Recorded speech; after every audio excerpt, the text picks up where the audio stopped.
Olá, amigos do canal de Olhos Bem Abertos, sou a Anísia Ontem e continuando aqui com a nossa jornada de entendimento sobre o nosso passado e que nos traz aí uma realidade diferente e também para que nós possamos compreender os nossos costumes, as nossas tradições. Tudo isso está lá no passado e está tão presente no nosso cotidiano, na nossa vida. Eu falava no vídeo passado sobre a segunda região que estava assim florescendo e estava tudo muito bem, a população estava crescendo, e aí o Enki vai e passa todos os seus conhecimentos para o filho Marduk. E só não passou o de reviver os mortos. Mas o resto, Marduk tinha tudo em mãos e tudo estava pronto, então, para o início da terceira região da Terra, que, como eu falei, foi também dada para Inanna. Mas antes de nós começarmos, eu vou pedir para você dar o seu like, comentar o vídeo e compartilhe. No comentário você pode colocar apenas Inanna. Pronto, não precisa mais colocar nada. Isso a plataforma entende que o vídeo está tendo um alcance e aí manda para mais pessoas. E é bom divulgar o conhecimento, afinal de contas, né? Nós estamos aqui para aprender.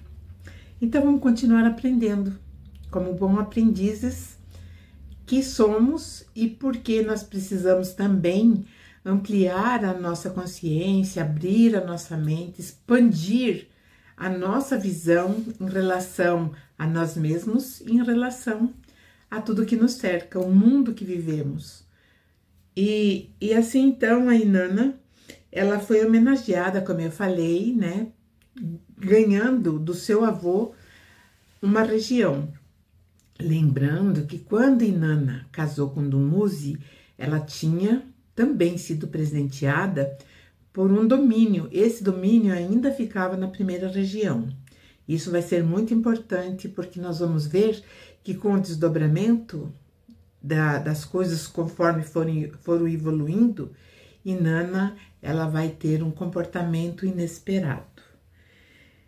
E ela foi também homenageada com a constelação de Virgem.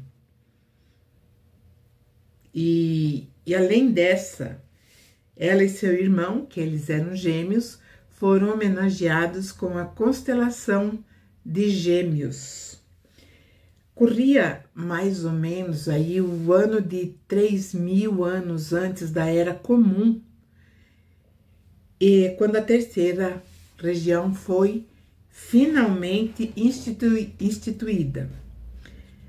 A terceira região, ela estava distante da primeira, ela ficava além da primeira, e até para lá dos Montes Agros, chegava até a terra, até as Índias que nós conhecemos hoje, e Índia, né?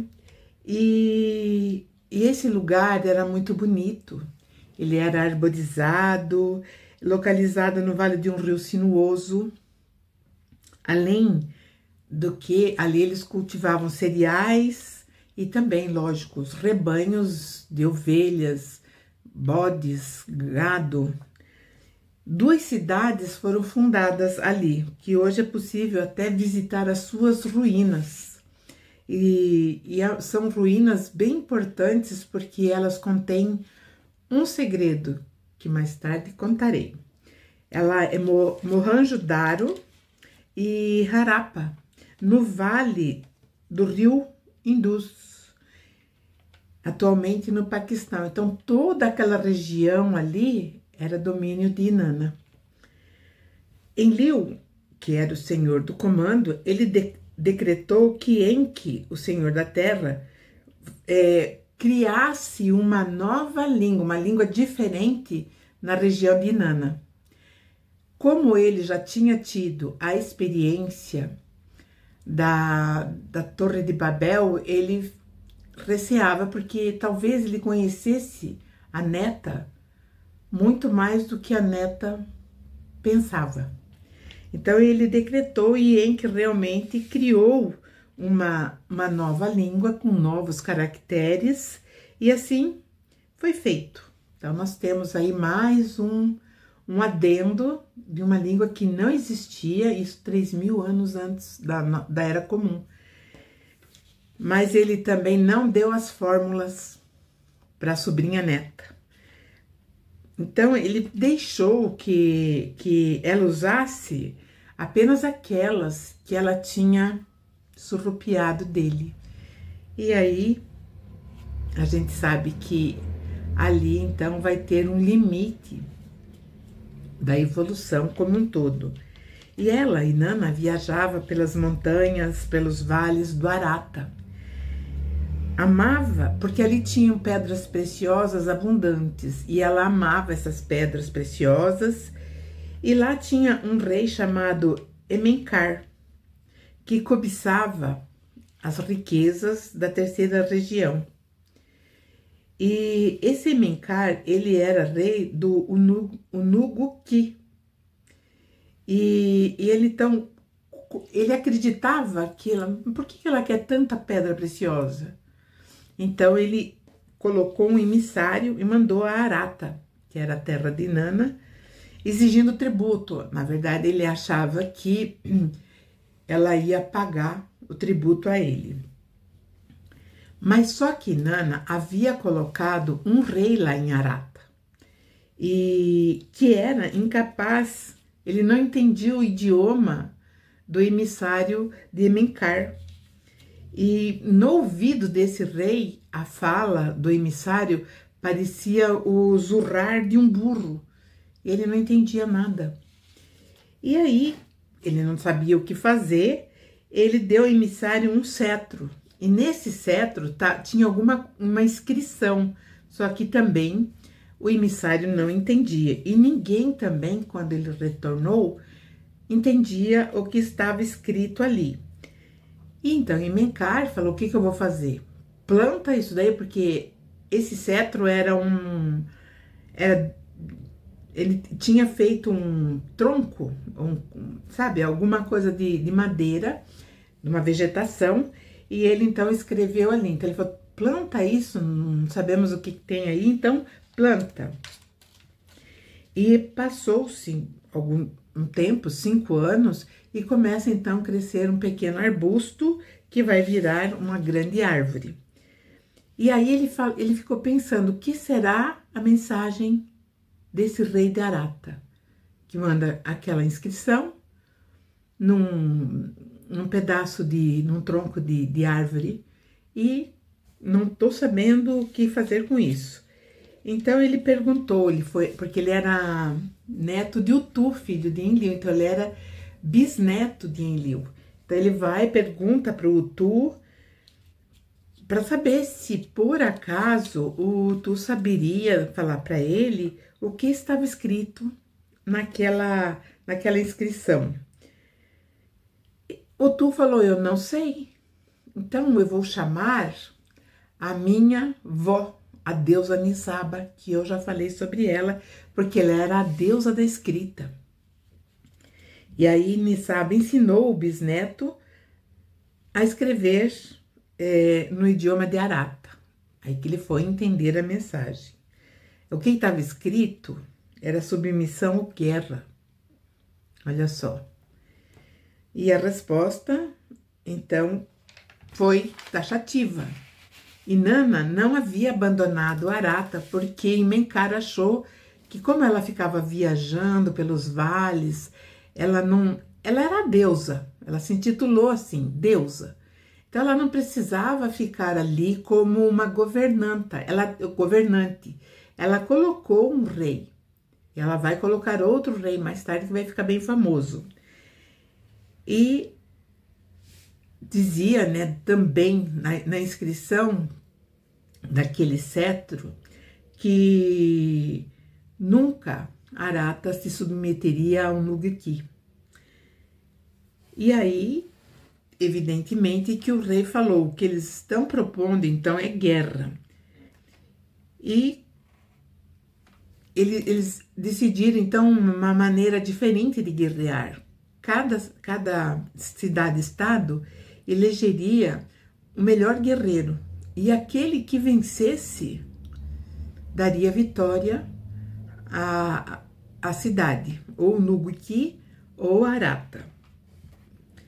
E ele diz também, né? Ou trocaremos o nosso tesouro. Ele queria realmente as pedras preciosas, a Inanna falou, né? Pelas fórmulas do ME, que eram aquelas fórmulas que ela havia roubado, e ela queria todas. Ao retornar, aí já é Banda, que era filho de Mencar, no caminho ele veio trazendo todas essas informações. Ele era o diplomata nessa questão. E quando ele retornou, estava retornando com todas essas resoluções, que eles dariam as pedras preciosas desde que eles dessem as formas civilizatórias, que era o ME. Mas quando no caminho, o Banda morreu e deixaram ele por lá, deixaram o corpo, né? Num monte, que era muito comum, quando morria, ficava no monte. Tanto que nós vamos ver que mais tarde, Moisés, ele vai para o monte Nebo e ali ele morre. Mesma coisa acontecendo com alguns outros que vão para o monte e morrem. E o Nuguqui, que era do Emencar, filho de Utu, ele ficou com os tesouros, e Arata não ficou com as fórmulas, porque eles não deram, ficaram só com as pedras preciosas. Então a civilização da terceira região, ela não floresceu como deveria florescer. Ficou mais ou menos assim encruada. Tem um professor chamado Dr. Dilip Kumar Kanjilau, e ele, numa palestra que se intitulou Sexto Congresso da Sociedade de Astronautas Antigos, que aconteceu em Munique no ano de 1979, ele é um professor da Faculdade de Calcutá. Ele expôs que em antigos textos da Índia, viram duas obras importantes, entre muitas. Aqui vou ter que ler devagar, porque é uma palavra meio difícil. Kaushitaki e o Sapatahabahama, de 500 anos antes da Era Comum, que falam sobre as imagens dos deuses e mais ou menos se encaixa dentro desse contexto que eu estou falando aqui para vocês. Ele diz também que tinha uma obra chamada Ayurveda, que diz claramente sobre máquinas voadoras pelos avins. Então ele dizia que gêmeos celestiais giravam, andavam, voavam sobre aquela região.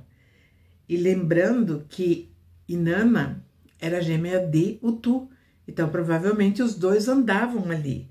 E há muitos documentos fidedignos que falam sobre naves no céu, inclusive existem murais da Idade Média que retrata as naves passando. Isso é só olhar numa pesquisa na internet, tá rico, tá forrado dessas provas que existiam essas naves andando sobre os céus, né, sobre o céu da Terra. Inanna foi indisplicente com a terceira região, porque de uma hora para outra ela começou a estender o olhar para as outras regiões. Mesmo porque, como sem as fórmulas civilizatórias, que são as fórmulas ME, não tinha como ela dar aquela alavancada naquela civilização, mas nenhum outro domínio lhe foi concedido. Ou era aquela terceira região, ou era nada. Mas ninguém ninguém ali no circuito dos dois clãs estavam prevendo o desastre que em breve aconteceria e no final do milênio, daquele milênio. E isso seria uma grande calamidade. E esse desastre aconteceu exatamente no século 21 antes do nosso. Que os personagens principais desse desastre foi Ninurta e Nergal. Eles foram os autores inexprimíveis desse grande acontecimento. E Inanna seria, na verdade, o start de um grande conflito. E lógico que Marduk não estaria fora dessa confusão, porque sempre Amon-Ra-Marduk estava conectado a todos os conflitos. Se nós observarmos todos os conflitos da Terra, ele estava conectado. Inanna não se sentia gratificada, ela achava que ela estava sendo uma perdedora, que os outros da parentela dela, ou do clã, foram muito mais afortunados. Então ela voava entre o Nuguki, que era dos domínios de Imenkar, ia para Arata. E ainda ela chorava muito a morte de Dumuzi. Talvez o fato de ela sofrer esse luto, ela tenha realmente fechado um pouco a questão de, como uma deusa, ela ter alicerçado aquele domínio da terceira região que foi dada a ela, ou foi confiada a ela. E ela chorava muito, e quando ela estava na sua nave, voando, chorando pela morte do Dumuzi, ele aparecia para ela. E ele chamava o nome dela e falava que ele voltaria. Então ela começou a ficar com uma obsessão por Dumuzi. E ele falava, eu voltarei. E aí ela começou a pensar, mas quando? De que forma ele voltará? E ele falou assim, você vai ser minha amada, muito gloriosa na terra. E os teus domínios serão anexados à primeira região. Olha só a confusão. A primeira região era do avô Enlil. Não podia, mas vamos lá. E essa saudade e o permanente contato com ele, chamando e se fazendo presente na vida dela, fez com que ela tivesse uma conduta muito estranha. A Inanna, ela sempre foi muito ligada ao sexo, tanto que ela vai ser também conhecida, se não me falha a memória, a deusa romana Vênus de Milos, que é a deusa da beleza, é a deusa da fertilidade, a deusa do sexo. E ela vai construir a casa do prazer noturno, tanto que é daí que vai sair que as vestais do templo, elas ficavam ali recebendo os deuses, e elas eram, então, na verdade, hoje seria, vamos dizer assim, um bordel sagrado, porque as vestais ficavam ali esperando toda aquele movimento de volúpia, de prazer. E ela atraía, dentro dessa obsessão que ela criou, ela atraía jovens para a cama dela. E quando ela estava com esse jovem, ela imaginava, idealizava a imagem, o corpo, o calor do Dumuzi. E ela era tão voluptuosa que ela, quando acordava de manhã, o jovem estava morto. Eu imagino que Inanna era um furor, era um furacão. E quando ela acordava e via que o jovem estava morto, ela ficava, não é o Dumuzi que voltou.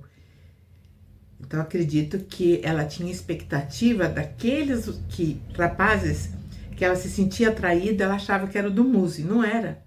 ou ela matava, ou ela tinha uma fúria mesmo, genésica, muito, muito fogosa, matava os moços. E aí vai o Banda, lembra que o Banda tinha sido abandonado no monte, naquela montanha, e tinham voltado, a comitiva voltou sem o Banda, porque ele tinha morrido.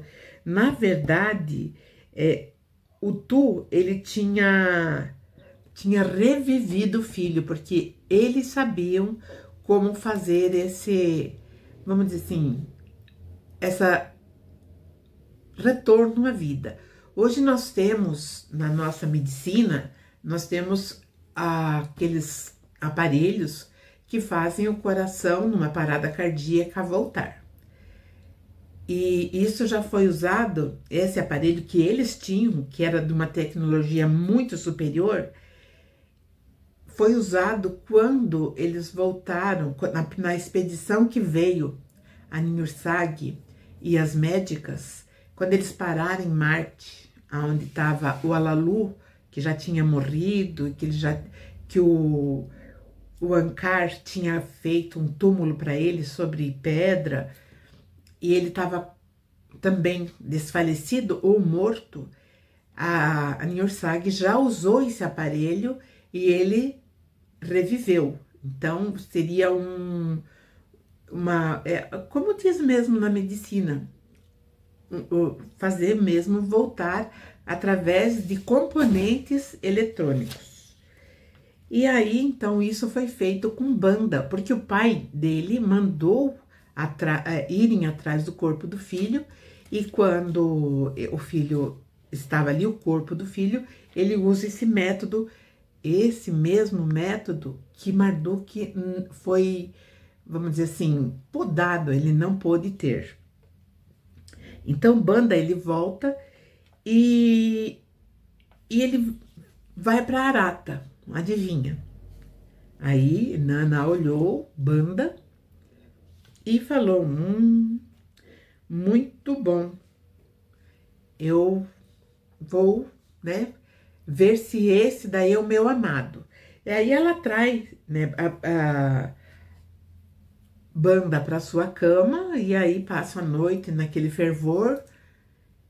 Na manhã seguinte, quando ela acorda, ela olha, o Banda tá dormindo, respirando, e aí ela fica extasiada. Então ela fala, eu sou a deusa da imortalidade. Eu sou capaz de dar a vida novamente. Então ele começou o Nanar, que era seu pai, filho de Enlil, e sua mãe, Ningal, que era casada, né, com Nanar, eles não ficaram satisfeitos com a atitude da filha, porque era muito perigoso, era uma atitude perigosa. E Enlil também ficou muito preocupado. E até o Tu, irmão dela, Ninurta, eles ficaram balançando a cabeça e achou que realmente ali seria o início de algum grande conflito que dali em diante se estabeleceria. Em Niursag, ou Niursag, eles também estavam olhando, eles falaram, mas como que ela trouxe alguém de volta? Eles não tinham dado esse segredo para ninguém. Bom, e os boatos então foram circulando de região em região, e o povo da terra, que eles chamavam de Quiendi, estavam felizes por terem conquistado, porque eles estavam muito bem financeiramente, cresceram materialmente, e os deuses podiam abolir a morte. E aí nós vamos entrar naqueles conceitos que nós vamos ter no futuro, que nós vamos ver que vai ter uma premiação depois da morte, que seria a imortalidade, ou então o nada. E isso vai vir teve origem dentro desse conceito desses deuses. E Marduk, lógico, que ele estava muito ligado no assunto, ele viu que tudo o que acontecia nas outras regiões, ele viu aquilo e com grande preocupação. Ele estava muito inquieto com aqueles sonhos, com aqueles devaneios, com aquelas coisas que Inanna falava, que conversava com Dumuzi. Dumuzi tinha morrido. E aí ele sabia o porquê que ele estava tão ansioso e preocupado. Lembram dos domínios que Inanna ganhou de Anu de presente de casamento na primeira região?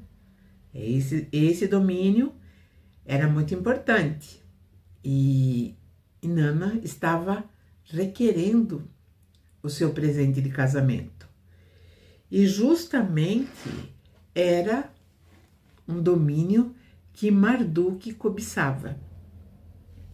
E ele estava decidido a rebater os planos de expansão de Inanna, custasse o que custasse, e principalmente sobre a reivindicação dos domínios que foi dado a ela e a Dumuzi. Mas com a morte dele, tudo ficou na primeira região sob o domínio de Enlil. E a imortalidade foi muito atrativa. Marduk viu aquilo. Ele falou, como o povo fica aflito, querendo essa imortalidade. E ele falou, então só tem um jeito. Para eu incorporar isso, eu vou te falar para os meus súditos, para os meus representantes, que mais tarde se chamariam faraós. Então ele falava, eu vou falar que era preciso morrer primeiro para ter uma ressurreição, um reaparecimento. E assim ele se anunciou como um grande Deus e também trazendo aí a coisa dessa imortalidade que vai levar os faraós, na segunda região, né, mais tarde, a realmente, quando morressem, levavam tudo consigo, porque achavam que iam acordar de uma hora para outra na ressurreição. E olha bem, como isso está presente também, essa crença está presente nos nossos dias. E eles estariam ali com tudo o que eles precisavam naquele momento que ele traria a pessoa de volta à vida, o rei, ou a pessoa, ou aquele que era devoto a ele. Vamos dizer assim, dentro da teologia, nós temos que, por exemplo, no Islã a pessoa vai para o paraíso ou vai para o inferno, que eles chamam de mármore, os mármores do calor, né? Seria uma grande tábua de fritar carne humana. Dentro do judaísmo, existem as regiões infelizes, que eles chamam de Jena, ou Vale do Rinom, e dentro do cristianismo, tanto o catolicismo quanto o protestantismo, eles acreditam no céu, no inferno. Isso dentro do protestantismo. Dentro do catolicismo, tem a possibilidade de um purgatório, onde você fica lá até ser libertado.